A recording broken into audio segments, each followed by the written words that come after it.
Amir Temur bunyod ettirgan Oqsaroyning kirish peshtoqida adolat podsholarning shiori, rahbarlarning dastur amali bo'lishi kerak deb yozilgan. Demak, Amir Temur davlati adolatga asoslangan davlatdir. Ispaniyadan tashrif buyurgan elchi Rui Gonzales Clavijo Oqsaroy haqida hatto Parijning mohir arxitektorlari ham Oqsaroyni ko'rganda hayratga tushardi deb yozadi.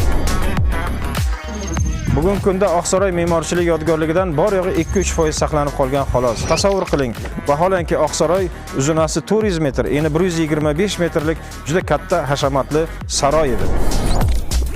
Mana bu yerda Muhammad Tabriziy deb yozilgan. Kim edi u? U Oqsaroyning bosh me'mori, jahondagi eng mashhur me'morlardan biri edi. Oqsaroyda favoralar tizimi bunyod etilgan bo'lib, mana shu yerda favoralarning qoldiqlari saqlanib qolgan. Shundan kelib chiqadiki, 14-asrda Markaziy Osiyoda favoralar tizimi kashf etilgan.